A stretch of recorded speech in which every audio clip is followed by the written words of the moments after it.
Bonjour et bienvenue dans le podcast Au cœur du sens. Je suis Audrey, coach professionnel certifié et auteur, et je te partage toutes mes expériences et mes apprentissages de plus de 45 ans d'une vie bien remplie qui m'ont permis de trouver peu à peu le sens de ma vie. Et pour l'épisode de cette semaine, j'avais envie de faire un focus biais cognitif. Tu sais, je t'avais fait, c'était l'épisode 34 sur les biais cognitifs. Ce sont des fonctionnements, si tu connais pas le terme, ce sont des fonctionnements comme des raccourcis en fait de ton cerveau. Et je voulais te faire des épisodes réguliers en t'abordant différents biais cognitifs qui font que notre vie elle est un peu dirigée par notre cerveau, qu'on soit clair, et ça fausse un peu certaines visions qu'on a de la vie. Et je t'ai fait déjà le biais cognitif de confirmation, et là je voulais parler du biais de négativité. Alors, je t'en ai parlé dans des épisodes il n'y a pas très longtemps, mais là, je voulais vraiment faire un focus sur le biais de négativité. Parce que même si tu ne connais pas le nom, ce phénomène, tu le connais. Parce qu'en fait, c'est le phénomène où tu passes une super journée, où tout va bien, et il suffit qu'une petite chose n'aille pas, et bam, ton cerveau, il voit plus que ça. Tu peux avoir 10 compliments et un seul reproche. Devine lequel ton cerveau va retenir. Ben oui, le reproche, toujours. Et non, c'est pas parce que tu es négatif ou négative, ou que tu aimes te gâcher la vie ou te concentrer sur ça. C'est juste ton cerveau. Et donc aujourd'hui, on va parler de ce fameux biais de négativité. Si tu as écouté l'épisode 81 sur la gratitude, tu sais déjà un peu où je veux t'emmener. Parce qu'on va voir pourquoi notre cerveau adore se focaliser sur ce qui ne va pas, ce que ça crée dans nos vies, et surtout, comment reprendre le contrôle sans avoir besoin de devenir un moine zen ou de réécrire ton passé. Et la gratitude, elle agit beaucoup sur le biais de négativité. Donc, commençons. Le biais de négativité, c'est quoi concrètement ? En fait, le biais de négativité, c'est notre cerveau qui réagit plus fortement aux événements négatifs qu'aux positifs. Et c'est pas un bug, c'est son fonctionnement naturel. En gros, le négatif prend plus de place dans ton cerveau, dure plus longtemps et marque plus profondément. Et ça, qu'on le veuille ou non. Je t'en ai déjà un peu parlé, mais pourquoi est-ce que notre cerveau il fonctionne comme ça ? C'est pas toi, en fait, c'est l'évolution. À la préhistoire, ton ancêtre, il n'avait pas besoin de remarquer les fleurs dans la prairie ou les petits papillons qui volent. Il avait besoin de remarquer le tigre, le mammouth, celui qui voulait le manger. En fait, mon exemple, je sais pas s'il est très bon, parce que je sais pas si les mammouths, ça mangeait des humains. Mais bon, t'as compris le principe, en fait. C'était la chose qui représentait un potentiel risque. Et le cerveau, en fait, il s'est câblé pour scanner en priorité le danger, parce que c'était une question de survie. Et ton cerveau, je te le répète souvent, mais ton cerveau n'est pas là pour que tu sois heureux, il est là pour que tu survives. Et le truc, c'est que c'est des câbles qui sont là depuis des milliers d'années. Et on n'a plus de tigres. Enfin, alors, il y a un peu des tigres dans le zoo, mais on n'a plus de tigres comme ça à côté de nous. On n'a plus d'animaux sauvages à nous manger, sauf si tu te trimbales dans la forêt. Mais notre cerveau, il fonctionne encore comme si chaque contrariété était une menace vitale. C'est ce qu'on appelle une surprotection mentale. Un ton de reproche de quelqu'un égale danger pour ton cerveau. Une remarque au travail, c'est équivalent à une menace pour ton cerveau. Un silence dans un message. Tu sais, ma fille, elle dit souvent « Oh, tu m'as mis un remis ». C'est quand en fait, elle voit que j'ai eu le message, ou alors tu m'as lâché un vu et que je lui ai pas répondu. En fait, le cerveau de ma fille, mais comme le cerveau de beaucoup d'entre nous, moi pas sur ce domaine-là, mais le cerveau de ma fille, là, le silence dans un message, c'est égal à du rejet. C'est son cerveau qui lui dit ça. Il y a aussi un regard de travers. Quand quelqu'un te regarde de travers, hop, ton cerveau il dit drame imminent, attention ça va péter. Ton cerveau il dramatise en fait pour te protéger. Il est mignon, mais il est relou. Et ce qu'il faut savoir, c'est que ce que ça provoque dans notre vie, quand on laisse un biais de négativité gouverner tout seul, on va avoir tendance à exagérer les problèmes. Une petite erreur va devenir une catastrophe. On va aussi sous-estimer le positif. On va oublier les petits succès, les compliments, les progrès et se focaliser sur tout ce qui ne va pas, sur tous les échecs, sur tous les reproches qu'on nous a faits. On va ruminer. En fait, on va se refaire la scène 140 fois dans sa tête, toujours la partie négative et jamais les 3 trucs qui allaient bien. Tu vois tout ce que ça provoque dans sa vie ? En fait, le biais de négativité va faire que tu anticipes aussi le pire. Tu sais, on vit dans le « et si », mais version film d'horreur. Il y a aussi l'auto-sabotage à cause du biais de négativité. Parce qu'en fait, ça sert à rien d'essayer, ça va mal finir. Et on se dévalorise aussi, souvent, parfois. Ouais, souvent. Hein. En fait, à force de ne regarder que les défauts, tu vois plus du tout ce qui fonctionne en toi. Et en fait, j'ai envie de reprendre une métaphore que j'ai déjà utilisée. C'est comme si tu avais des lunettes, mais cette fois-ci qui grossissent en fait les problèmes et qui floutent les réussites. Mais je te rassure, ça se travaille. C'est quelque chose sur lequel tu as une possibilité d'action. Et je vais te partager comment sortir du biais de négativité. Plusieurs tips, comme d'habitude. Alors, t'es pas obligé de les faire, mais t'es pas obligé de les faire tous les jours. Le but, c'est simplement de t'entraîner un peu.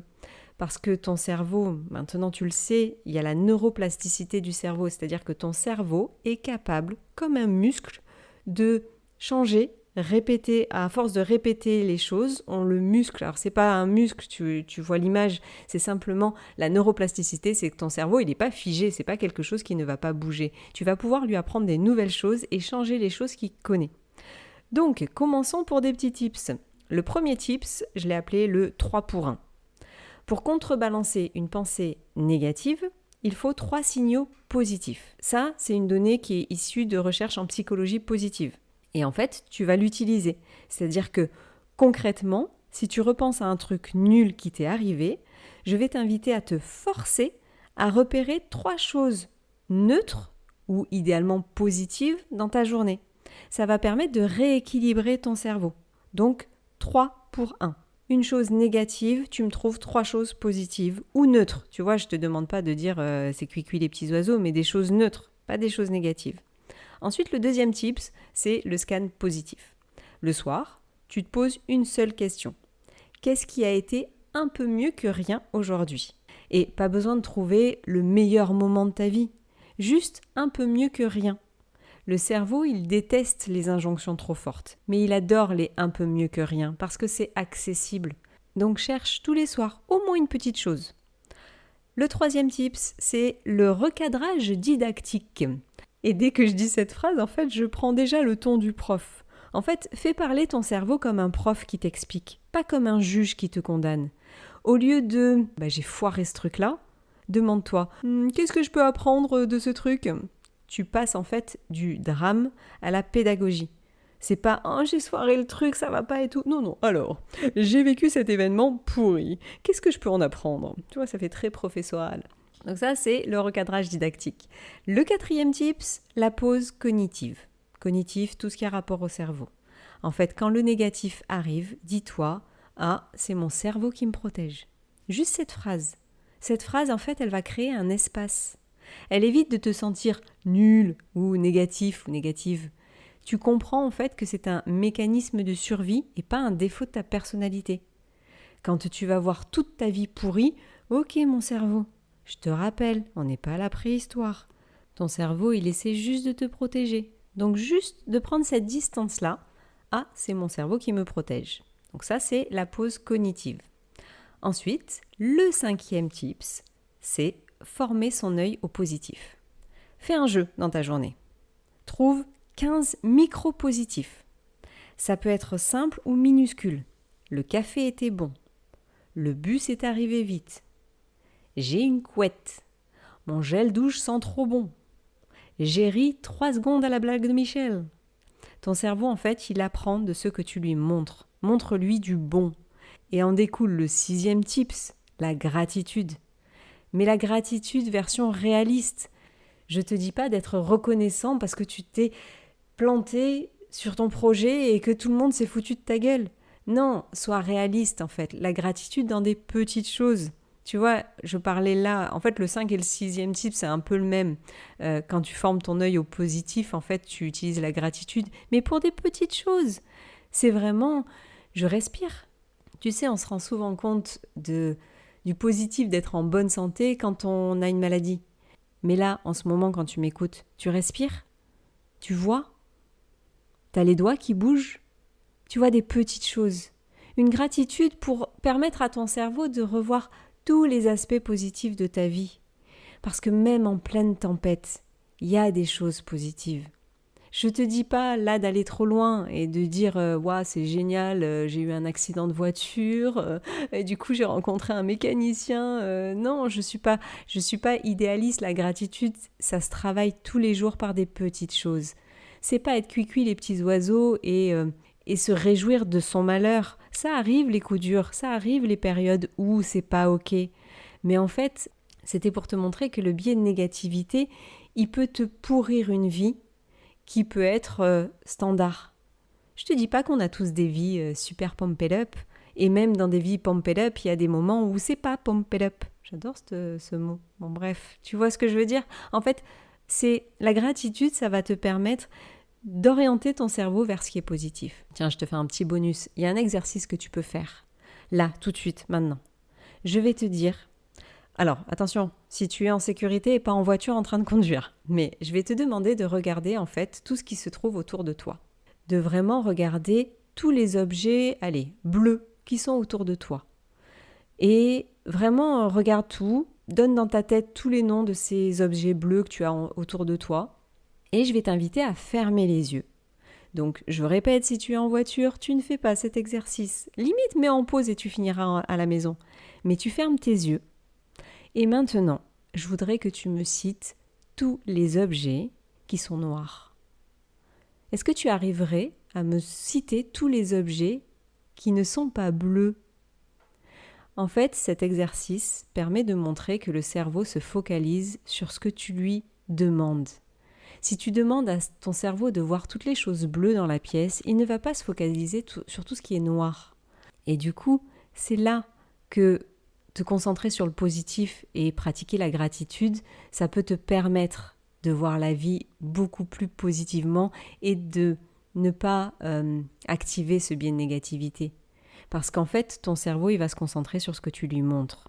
Et si tu lui montres que tout est bleu dans ta vie, il va voir que tout est bleu dans ta vie. Et si tu lui montres que tout est noir dans ta vie, il verra que tout est noir dans ta vie. Donc, focalise-toi sur ce qui est beau, positif, un tout petit peu dans la journée. Voilà. C'était un peu le résumé de comment contrer ce petit biais de négativité. Et il faut savoir aussi que ton cerveau, il n'est pas contre toi. En fait, c'est vraiment, il veut te protéger. Mais juste, c'est un parent un peu trop surprotecteur. Tu vois, il veut le faire trop fort, il veut faire trop souvent. Et souvent un peu à côté. C'est pas quelque chose qui nous sert, le biais de négativité. Ça nous a servi énormément, maintenant ça nous sert moins. Et tu vas pas pouvoir changer toutes les années d'évolution qu'il y a eu au niveau de ton cerveau. C'est-à-dire que le biais de négativité, il est là pour quelque chose. Mais tu peux apprendre en fait à reprendre le volant de ta vie. En cultivant un peu plus de positif, tu vas pas gommer les problèmes, mais tu vas arrêter de les laisser prendre toute la place. Et ça, déjà, tu verras, ça change tout. Donc voilà pour cet épisode sur le biais de négativité. J'espère que ça t'aidera à comprendre ton cerveau, à être plus doux ou plus douce avec toi et à prendre un peu plus conscience de tout ce qui va bien, même quand tout ne va pas parfaitement. Si tu veux soutenir mon podcast, n'hésite pas à me mettre 5 étoiles sur la plateforme d'écoute et n'hésite pas aussi à partager, à parler de mon podcast. Ça m'aidera à avoir une communauté plus grande et pouvoir partager encore plus. Et puis, je te souhaite une bonne journée ou une bonne soirée et te dis à la semaine prochaine pour un nouvel épisode.